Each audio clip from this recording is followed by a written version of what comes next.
morning, everybody. So my name is Ashley Rawls. I am the Personnel Coordinator over the Office of Human Resources. And I am going to walk you all through what's called FrontlineCentral. It is one of our new platforms that we've acquired within the Frontline system as a whole. So a lot of you are already familiar with absence management and professional growth.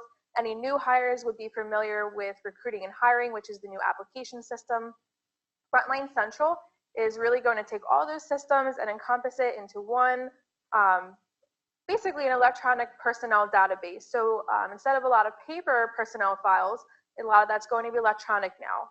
Instead of a lot of the paper forms that you're familiar with, tuition reimbursement, licensure dues reimbursement, even things like direct deposit and personnel information sheets when you're changing your name or your address, all of that used to be on MCIU connections that you're very familiar with, either filling it out digitally or printing it off and filling it out pen and paper, is now going to be electronic. And with that said, your supervisors are also going to have some pieces of your personnel files that are going to be electronic as well. So I am going to walk you all through that. I did over here write down our new web address for FrontlineCentral. So I'd really encourage all of you to write that down. It's app.frontlineeducation.com. And what I'm going to show you next is going to be basically when you log into that website, it's like a front door. Instead of what you're familiar with when you would log into absence management, then you toggle into the application that you wanted, this front door is going to allow you to log into one central place, and you can click into the application you want. You can still toggle between applications, but it's kind of taking one less step in order to get to the destination that you want to get to.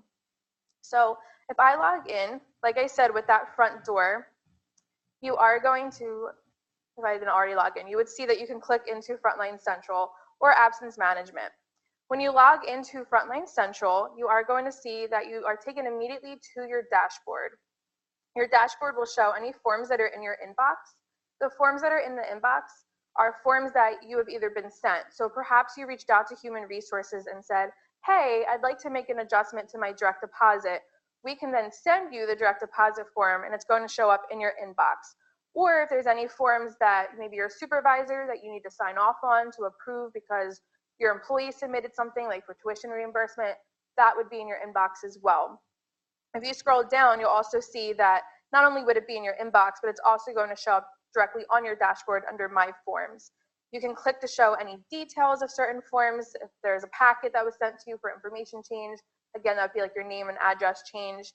You can click specifically to complete any forms that have been sent to you or approve any forms. So you'll see all those forms, again, in your inbox waiting for you to complete. So if you see I just clicked into that, and it takes you to what's called My Forms, the Current Forms tab. You can also get to that by going on the left-hand side, the navigation bar, and clicking My Forms. That'll take you to any forms, again, that are waiting for you to complete under the Current Forms tab. You would simply just click where it says Complete the Form. If I go into the Salary Advancement Request, complete the form. And it's going to slowly take me there. And you'll see that it's going to immediately jump you into what's called our workflow steps. So in this particular example, certain pieces of information from your electronic personnel file are going to auto-populate into certain fields. So it auto-populated the name. It's going to auto-populate any type of employment information that's up there already. This particular example is a salary advancement request form. So you would have to fill out all the information because maybe you've taken some additional coursework and now want a nice little raise coming your way. So you'd fill all that out, submit any documentations that are required, click to submit the form. You can also see here that it shows you what the workflow steps are. So perhaps you want to know where it's going to go off to next. So if you don't hear back from them after 2 weeks, you can follow up with them. If I scroll back up and go back to the My Forms tab, if you click Sent Forms, this is going to show you any forms that have already been completed by you and are sent off to the appropriate party for the next step in the workflow.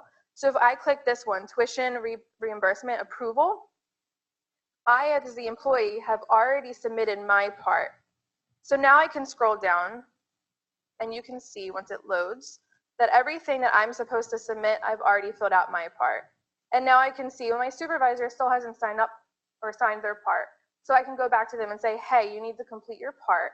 Once they do their part, I'll see that it's gone to the Director of Human Resources. for them to fill out their part. I think the most relevant portion of the My Forms tab is going to be this Forms I Can Start tab. Like I said before, any of those forms that you're familiar with that were on MCIU Connections, like the tuition reimbursement, direct deposit, all those forms are now going to be under this My Forms, Forms I Can Start tab.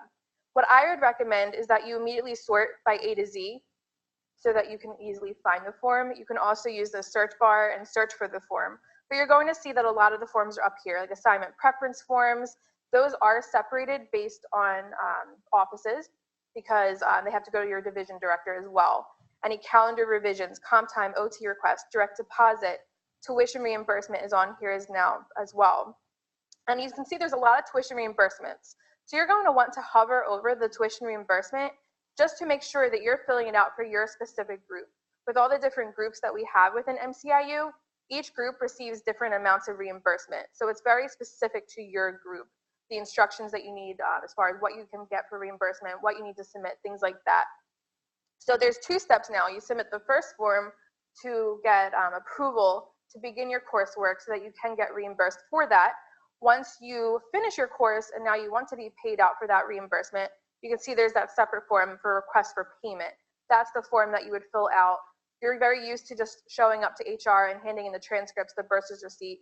Now you just attach that electronically onto this form.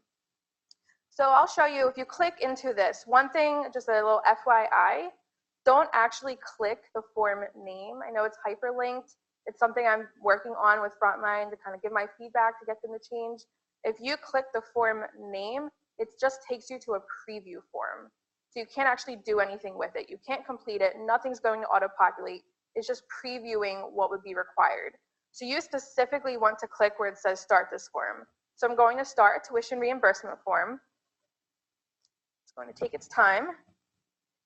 The first step, it tells you all the instructions for what you need. It specifically says that it's for the early learning group. It's going to auto-populate my employee ID, my name, my employment group, my position, my location, my FTE status. And you would just, again, fill out the piece of information that's required for this form. It kind of explains to you what you would be eligible for tuition reimbursement-wise. You would fill out all the information that's required. You'll see anything with a red asterisk would be things that are required for the program, the course level, the amount of money per credit.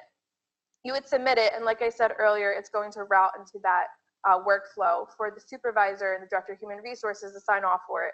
Sandy Kaleli in human resources will get it so that she knows to process it. And that's very much the same for all of our other forms. If you accidentally click to start something, up here you can click where it says delete it. That's going to remove it from your current forms tab so that you no longer have to complete it because it was an accident, you clicked on it. You could also print it. If you print it, it's going to show on the print all these fields and what was required. You can also save your progress.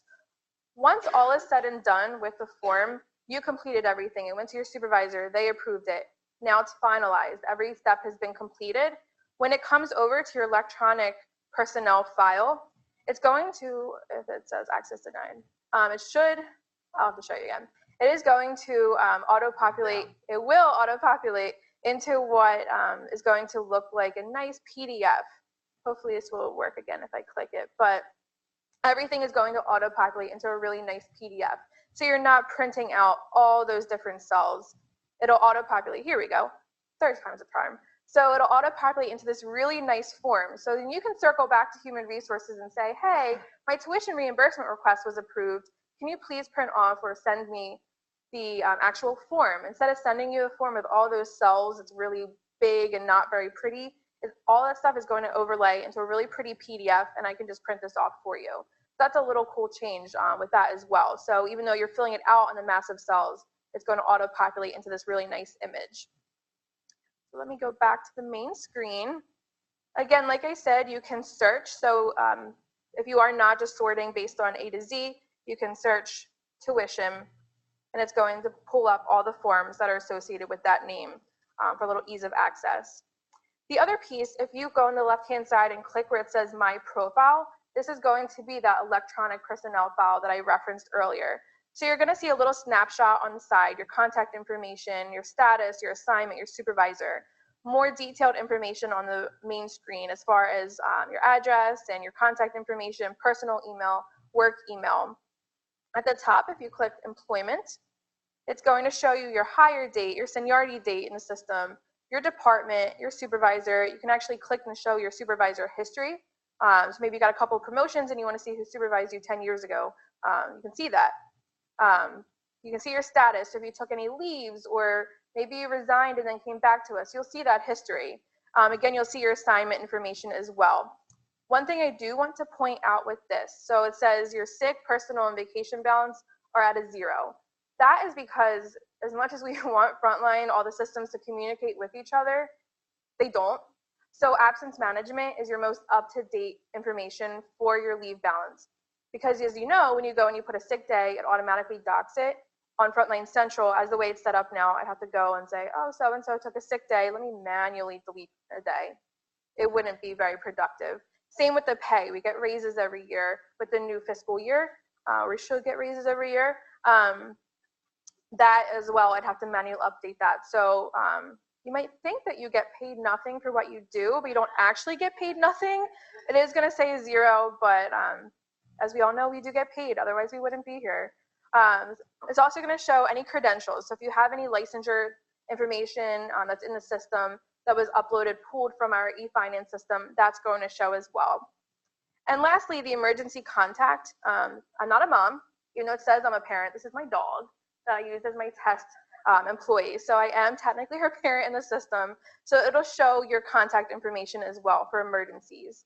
With that said, the system is very user-friendly. So if you go in and you test out the system and you're playing around with your profile and you see that your address is wrong or your emergency contact is wrong, or you just want to change something, it's as simple as emailing me. It only takes 5 minutes for me to go in, probably less than that, to go in and update the system. I've already gotten a number of emails from other people that are saying, hey, my emergency contact's phone number has changed, please update it. I literally just go in and fix it. So I'm really trying to encourage everybody to really play with the system, give some feedback, let me know if something needs to be adjusted. You truly cannot break the system by playing around with it.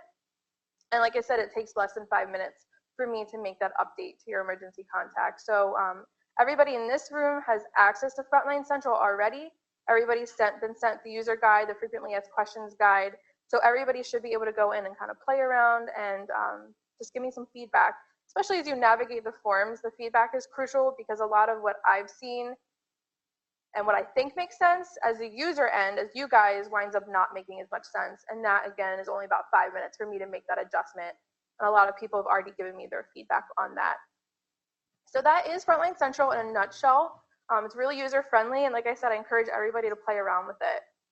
Does anyone have any questions for me? This is easy. Okay, sure. Yes. Travel. I didn't see that on there. Is that a form that will be on there, or we continue doing that the same way? Yep. So the question is whether travel is going to be on the FrontlineCentral, and the answer is yes. So we are in the process of getting that up there and fully functional. We are working directly with the business office to make sure that they have everything that they need. And it is really going to be, at this point in time, a system where there may be tweaks that need to be made along the way. So if we do get somebody who submits a travel reimbursement form and needs to make an adjustment, that'll happen. But yes, we are 100% working with the business office to get travel reimbursement for conferences, for the hotel reimbursement, food reimbursement on there as well. And with that note about conferences, conference requests are also on here, both for fee-based conference requests and non-fee-based. So all that will be on here as well. Stay tuned for that because our staff uses a lot. Oh, yes, yes. Yes, professional learning has already started submitting their requests. Dr. Landis has already started getting that, so yes.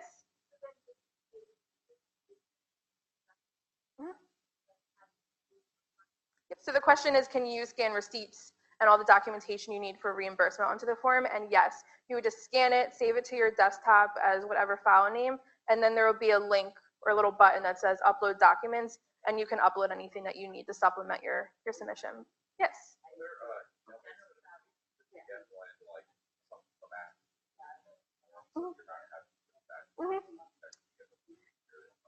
Yep, so the question is whether there's email-based notifications that you get once an action's been taken, so you don't have to keep going back into the system to follow up on that, and that answer is also yes. The way I set up the workflow is if there's like a step that's been declined for whatever reason, maybe information is missing, you'll get a notification that that's been declined. There's also other forms that I've set up that once it's all approved and all said and done and saved and finalized, you'll get a notification as far as that as well. And again, like I said, if you go through the steps and you submit everything and you see that it's all finalized and you didn't get that email, just let me know and I can kind of take that feedback and make sure that it's set up appropriately. But the way I've set it up now is that, yes, you will get some email notifications. Yes. I just started once because I wanted to like, and I did get an email notification. It required, this is the reimbursement general expense. So I went to click, it required me to upload a form. There's an Excel document attached to it. So when I click on the Excel document, it just gives me gibberish. Are you using, which Internet Explorer? And then I was wondering if that was the reason why. Yeah, and also Internet Explorer is a little finicky with Frontline. Okay. So a lot of the systems are like Chrome and Firefox that work better. And I actually have not tried it on a Mac yet, so let's have to see if that if it's compatible. Yes.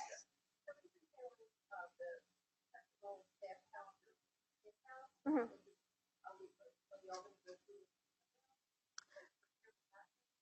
So the question is, are calendars going to be handled in-house or through the system? At this time, we have not discussed any idea as far as doing calendars through FrontlineCentral versus the way it's already done currently. What I did put on the FrontlineCentral are like calendar revision requests where you can obviously request that you're working one day instead of a different day. But as far as completing the calendar itself, that is still the way it's used to be with Excel. Mm-hmm.